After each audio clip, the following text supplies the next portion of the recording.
140 शब्द प्रति minute speed से डिक्टेशन स्टार्ट होगा कुछ ही सेकंड बाद। स्टार्ट। उपसभापति जी, मैं निवेदन करना चाहता हूं कि विकास के लिए हम जिस मात्रा में पूंजी लगा रहे हैं उस मात्रा में हमारे देश में उत्पादन में वृद्धि नहीं हो रही है।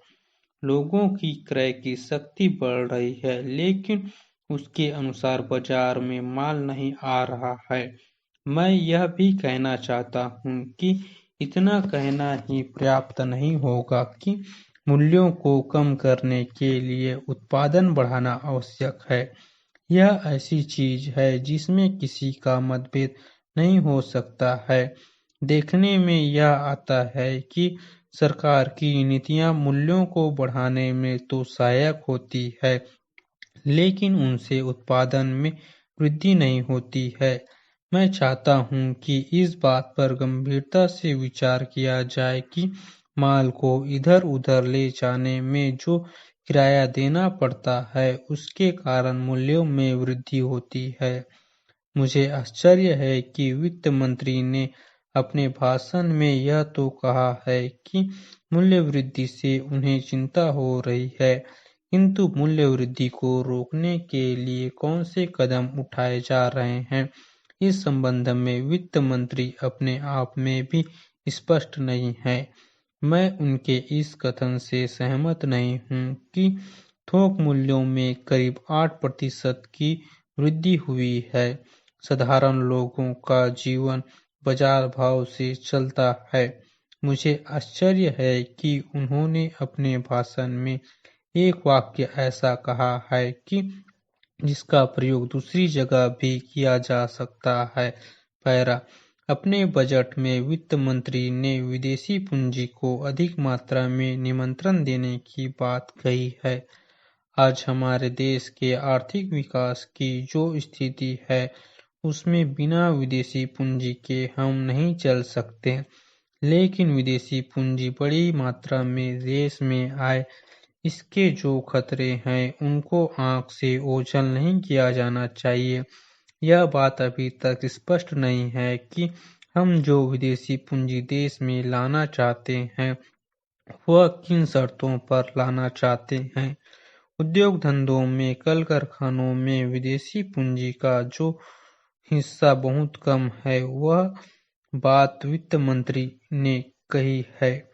ध्यान देने की बात यह है कि विदेशी पूंजी पर हमारे देश में जो मुनाफा हो रहा है वह अन्य देश की तुलना में काफी है और यदि विदेशी पूंजी मुनाफे के लिए देश में आना चाहती है तो उसे अभी काफी सुविधाएं दी जा रही है। मैं आपके माध्यम से सरकार का ध्यान इस बात की ओर भी दिलाना चाहता हूं कि हमारे देश में धन कुछ ही हाथों में इकट्ठा होता जा रहा है। यह स्थिति ठीक नहीं है।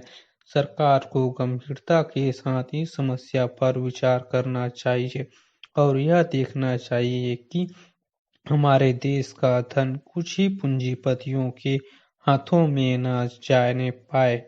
सरकार ने इस संबंध में कुछ कदम उठाए हैं। पूंजी को कुछ ही हाथों में जाने से रोकने के लिए सरकार को प्रयत्न करना चाहिए। पैरा। माननीय प्रधानमंत्री जी, अपने व्यस्त समय में कुछ समय हमारे लिए निकाला, इसके लिए हम आभारी हैं और अब मैं उनसे अनुरोध करूंगा कि इस सम्मेलन में आए हमारे साथियों तथा अधिकारियों का मार्गदर्शन करें।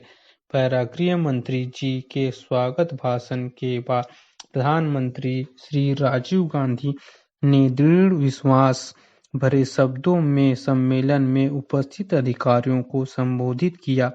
संक्षेप में उन्होंने कहा कि भारत में बहुत सी भाषाएं बोली जाती है लेकिन हिंदी को सबसे ज्यादा लोग समझते हैं और बोलते हैं, इसलिए हिंदी को हमने राजभाषा बनाने के लिए चुना है। यही नहीं, हिंदी का एक अपना इतिहास भी है। हमारी यह कोशिश रहेगी कि देश में सब लोग हिंदी बोलने और समझने लगे। इस देश में काफी काम भी हुआ है, लेकिन जैसा कि अभी गृह मंत्री जी ने कहा है कि जिस गति से और जिस तेजी से काम होना चाहिए था, शायद नहीं हो पाया है। स्टॉप। डेली इसी तरह के न्यू डिक्टेशन पाने के लिए इस चैनल को लाइक, शेयर एंड सब्सक्राइब करना ना भूलें। Thanks for watching.